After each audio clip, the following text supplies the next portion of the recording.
My name is Constance. I am the owner of Mysterious Hearts, and I am coming at this from a very, very personal perspective. I'm 19 years old. I was born and raised in Phoenix, Arizona. I have been living my life to the fullest extent that I could possibly live it to. After years and years of dealing with being upset, being depressed, being just utterly mad with the world, and as to why I was the chosen one out of 110 kids when I was born, because I am one in 110. Those are the statistics for being born with congenital heart disease. Why it was me and why I've had to deal with it. And I really want my perspective to get out there. I want everybody's perspective to get out there. I want everybody to know about what it is like to live with CHD. I want your story. I want your parents' story. I want the world's story. I want everybody to be involved. And I want to get the word out there that we are not just sick. We're not. We are more than we could ever possibly be. This is going to be a lot harder than I thought it was going to be because I've never fully talked about it to a larger extent than what I already have talked about. And so my point today is, what is it like to live with congenital heart disease? And I'm going to start off by saying, in no means is it an easy thing to live with, because it can be very, very difficult for a multitude of different people who have it. And I want to get my perspective out there, my personal side, because I know there are plenty of other people who have completely different stories than what I do. And so, when I was first born with congenital heart disease, I don't know much. I know the basics, like my parents told me that they found out when I was still in my mother's womb. I was still floating around, doing what I was doing, partying it up. And then they got the unfortunate news that I had something wrong with me, wrong with my heart. And now I can't imagine what that was like on my parents. And I will never know that extent. It is probably one of the most terrifying things to hear about your own child. You know, the person that you've been making inside of your body for so long. And you know, I can't imagine my parents having to tell our family, like, this is what's going on, this is what we're dealing with, and having to go through that multiple times, not just once, multiple times. When I was about, I think, a couple months old, I had my first open heart surgery, which really revealed what was wrong with me. What was going on? What do I really have to work with? That's what the doctors were mainly looking at. Just like, what's up with her? What's going on? And then my second surgery was when I was 2. It was at Stanford Med. I don't have any reconciliation of what happened. And then I think the next one was when I was about 3 or 4. At Stanford Med. Yeah, that's where I was. I have had 3 open heart surgeries in all of my 19 years of living, which I am probably the most happy about, because I know that there are plenty of other people who have gone through more surgeries than I have. And I'm glad that for quite some time I've been okay to not have to have another surgery. And then as I've gotten older,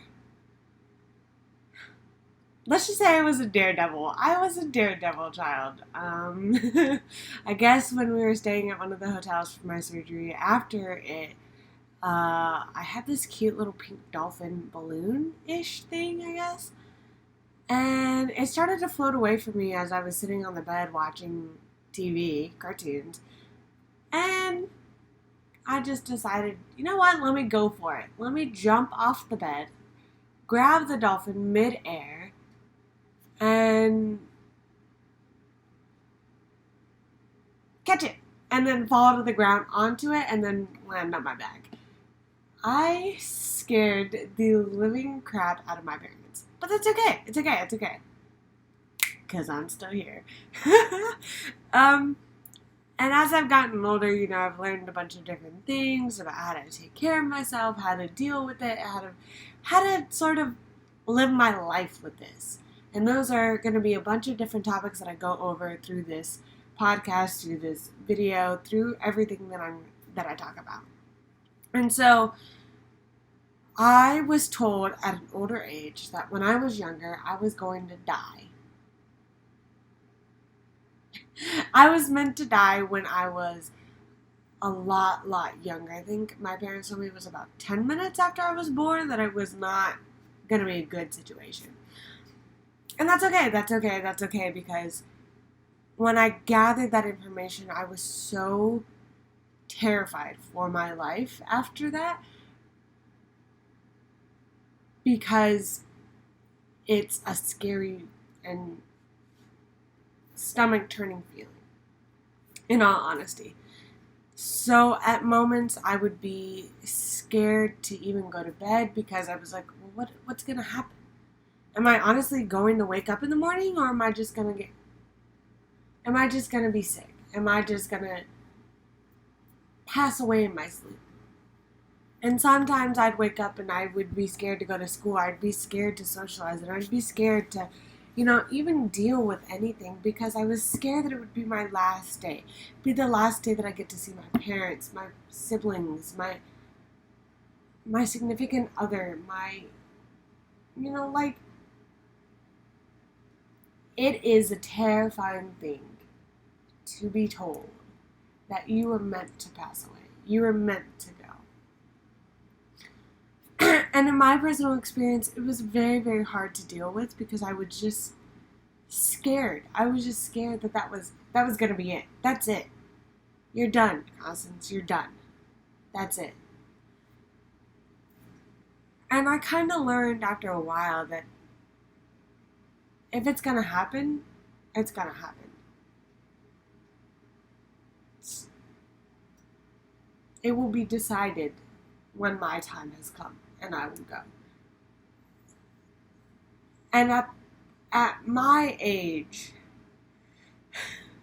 I think at any age, it is a very, very difficult concept to grasp, because I know people that have the fear of dying, the fear of going, the fear of, this is my last day, that's it. That's the only time I'm ever going to see these people ever again.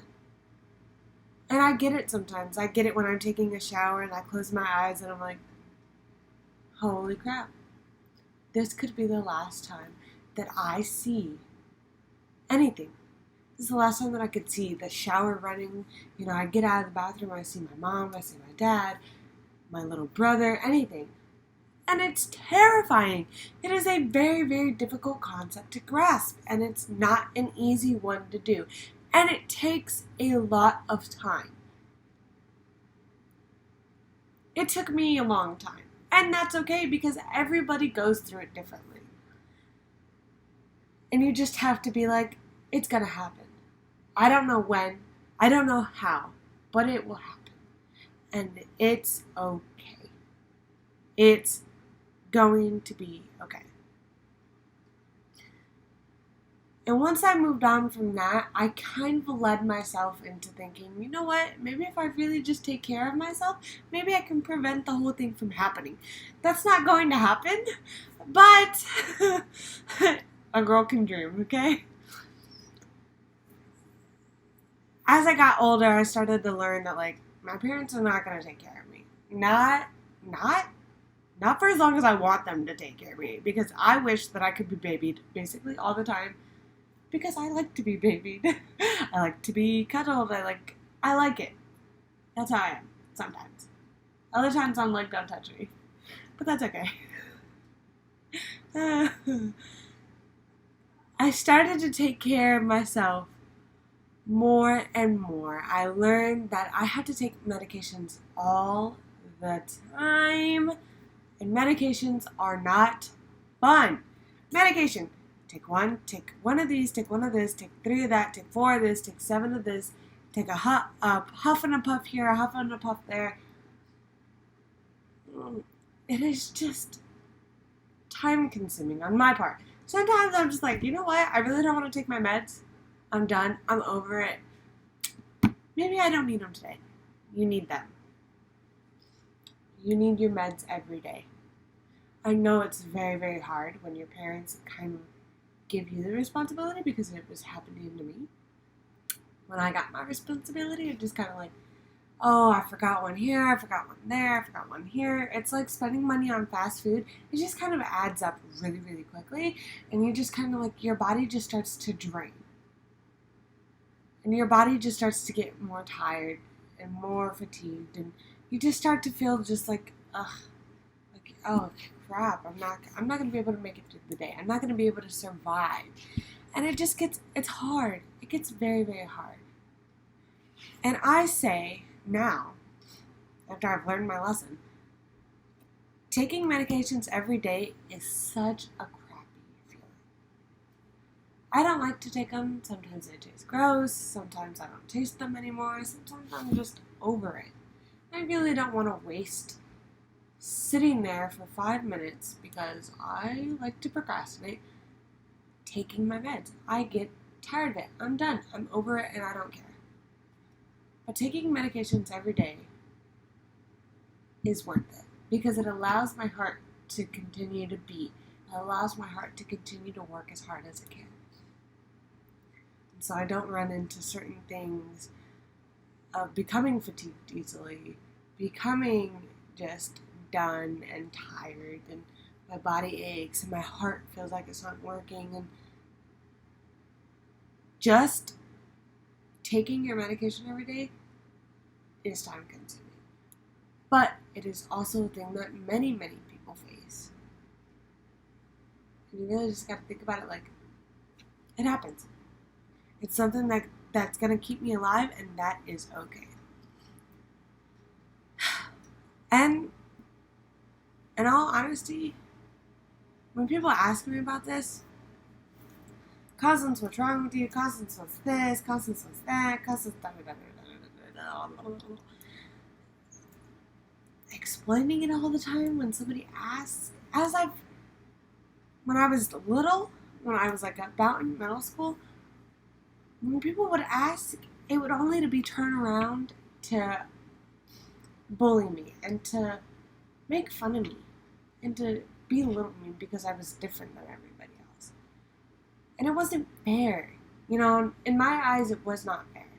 And I don't think in anybody's eyes it's fair to be bullied or to be put in a situation that makes you feel uncomfortable about something that you have really no control over, excuse me.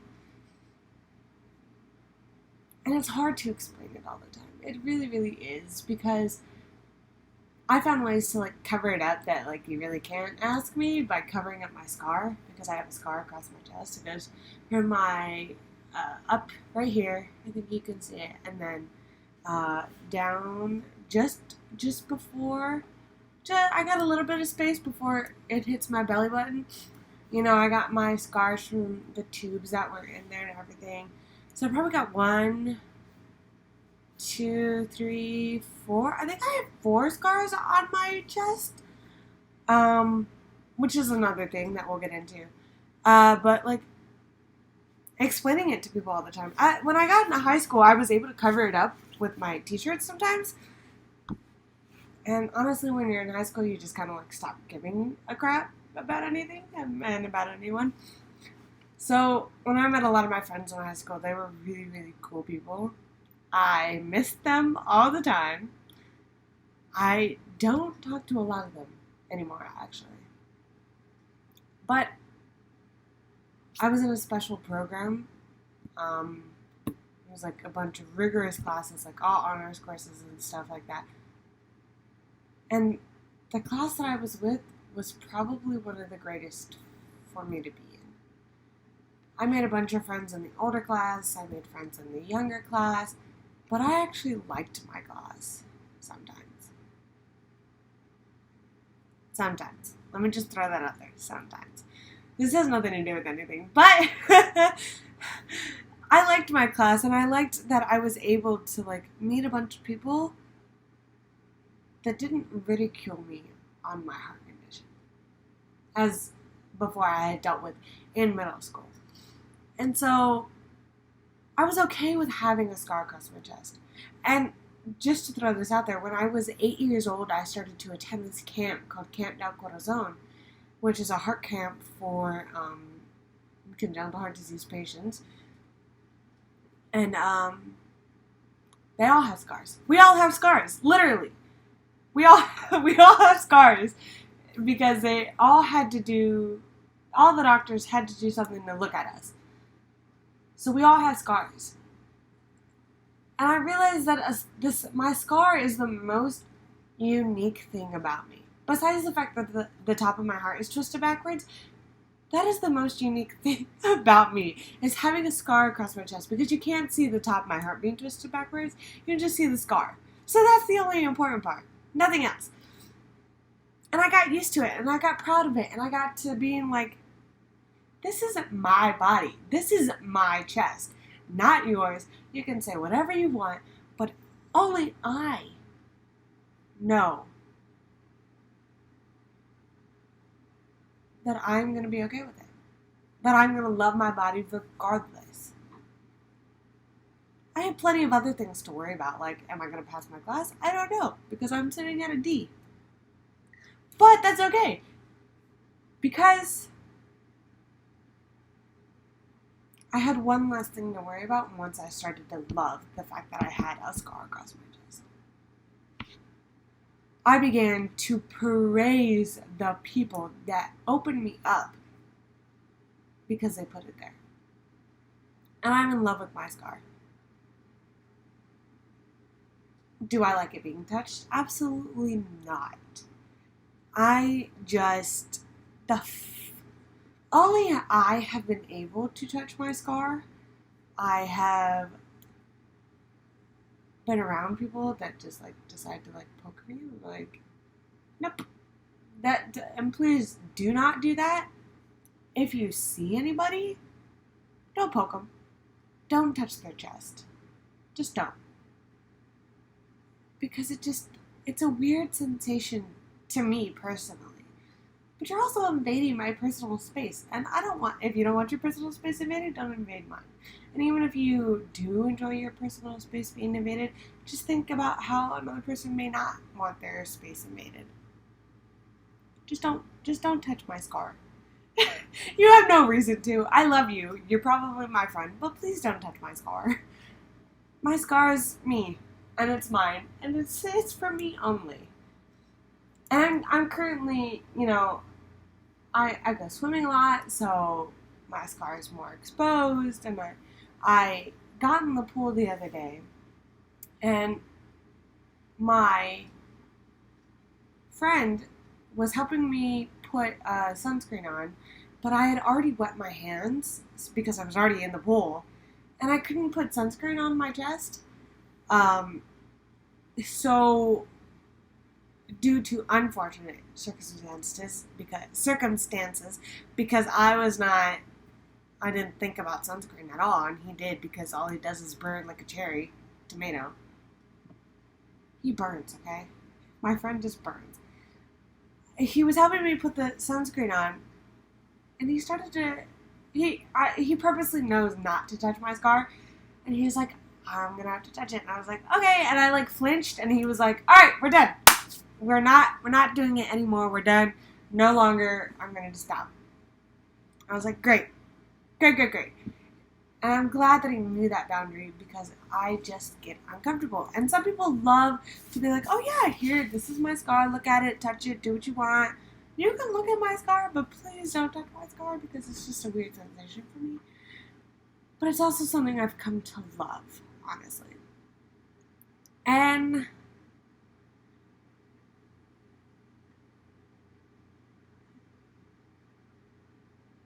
the bullies, they're not worth it. They're not worth the discussion because honestly, some people just don't understand. Sometimes I've been able to cover up my scar and be like, I look normal.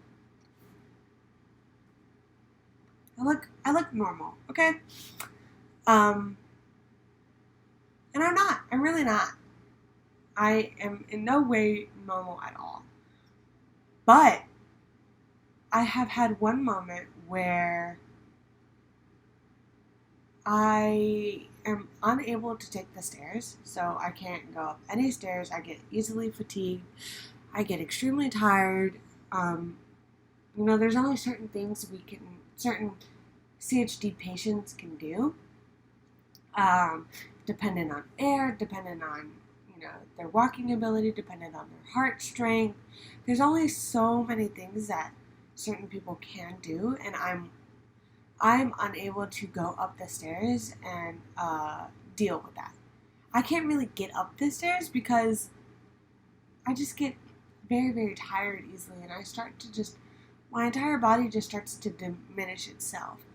And one time when I was in high school, I had access to the elevator because I had a 504 plan.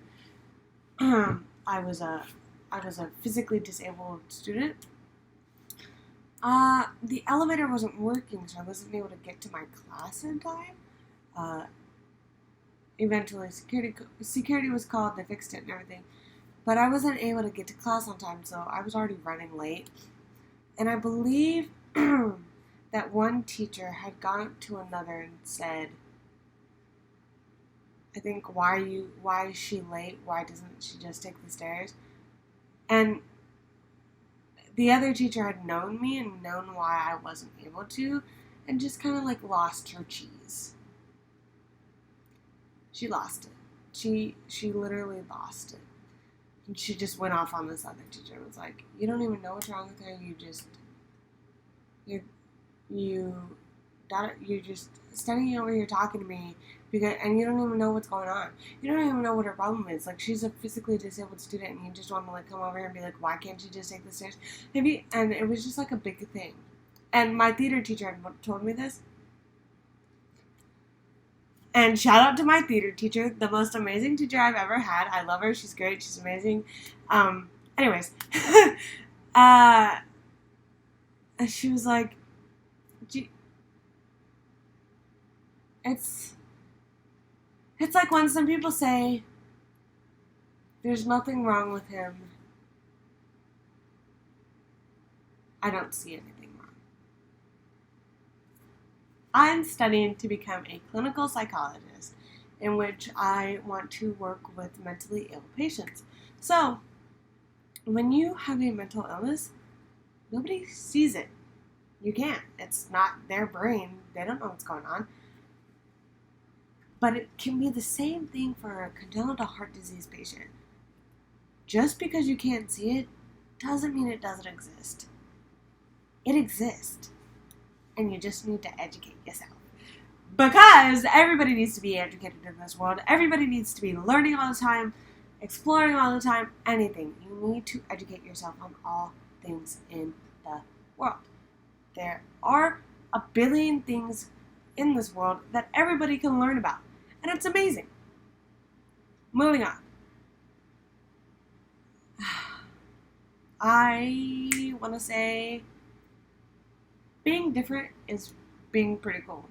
But even if you're normal, as I put quotation marks around my fingers, there's really no definition of normal. Who's normal? My guy friend who just basically relaxes all the time, da da da da da. My drummer friend, my guitar friend, my saxophone friend, my other friends. I didn't come up with another word. I'm sorry. My any type of friend. None of us are normal. Nobody in this world is normal. If we were all normal, we would live in a very, very boring world. But nobody's normal. And it's okay to be different. And I enjoy being different. I love being different. I love being different to the extent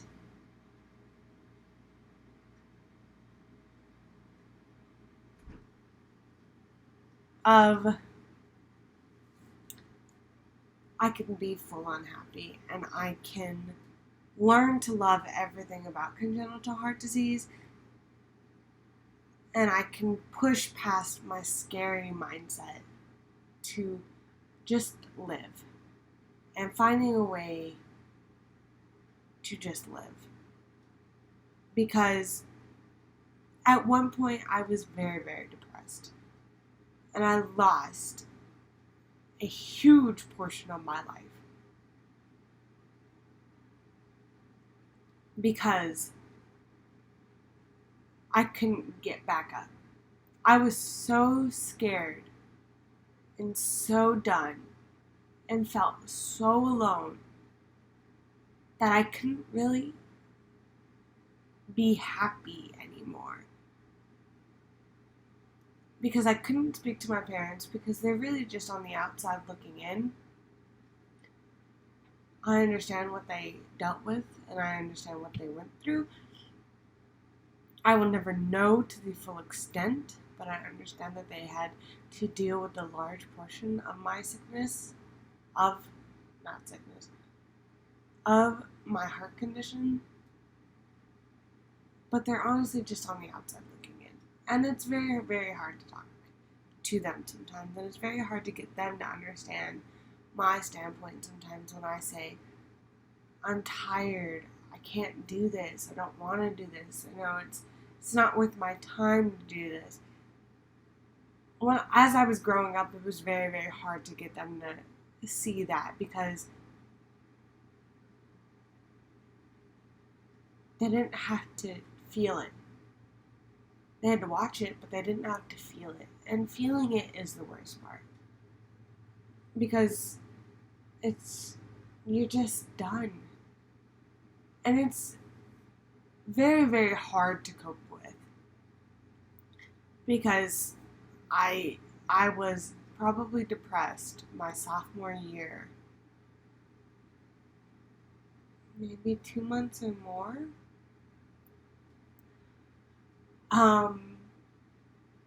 Because I really just couldn't get any better from what was going on in my life at the time. I was having asthma attacks, I was passing out, I was going to the hospital. I just couldn't find a way to feel better or get better. And I felt alone and I couldn't find my friends that I needed to find. I didn't have the friends that I have now that I needed during that time. During my sophomore year.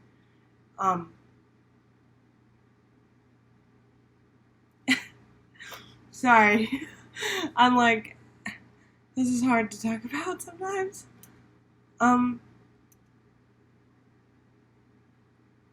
Yeah. I have now learned to love everything about congenital heart disease. I've learned to love, the uniqueness of my heart, the craziness of my heart, the ups and downs of my heart, and I've been able to fall in love with congenital heart disease all within itself. And I've been able to now push past, at this age, because after my sophomore year, I went to a leadership seminar called Hobie, which changed my life quite a bit. And then I also went to Panama when I was 16 years old, right after Hobie, for 6 weeks. So I was away from my family, no contact, nothing. not until midterm, where you get to speak to them for like an hour or so. 1010 recommend. I absolutely recommend that you go and look into this program. It's called Amigos de las Americas. They sent high school and college students to Latin America to experience the culture over there, to volunteer and get out of the world. Basically get out of your hometown and go see the world. I was able to go to Cocle, Panama for 6 weeks. I volunteered with with my community, and with my partner, I taught environmental sustainability at the school to younger children, and then we also took down their window screens and like put in new mosquito nets and everything for their health center. Sawed cement poles in half, filled them with cement. We were able to do we were able to make a large impact to them while we were there just for 6 weeks. And honestly, if you ever get to go to Panama and you're in the same area as I was, if you know where I was, because I'm not just going to say it out loud, they had awesome pear juice, Pear, yes, pear. It was amazing. I love it. I can't wait to go back when I can afford it and everything, because I loved the pear juice. Honestly, the pear juice was the highlight of my day. Anyways, after my sophomore year, I was able to get a whole lot better because I was able to go out and experience this world and not be scared of my life. Of course, my mother said no to Panama, and my father said yes. And the decision that we went with was yes. And I was able to push out of my comfort zone and stop being scared of living. I was so scared to live my life how I wanted to live it. And when I was a junior in high school, I lived to the fullest. I started going and getting and just living my life to the fullest extent that I could. And I found my purpose when I was hitting my senior year to make my life worth living. Make it worth living. Make your life unique. Make it amazing. Make it fantastic. Make it. Because only you and you alone can do amazing things in this world. Living with congenital heart disease is one of the most scariest and happiest and saddest, so many words to describe it, but most beautiful thing to live with. And I have now come to understand why, which is another topic. Why? We will never know why. We won't. But living with congenital heart disease has been the most amazing experience of my life. And I wouldn't trade it for anything in the world, because I've been able to educate all of the people that I've come in contact with in my life. And I wouldn't change it for the world. I wouldn't. I would not go back on this at all.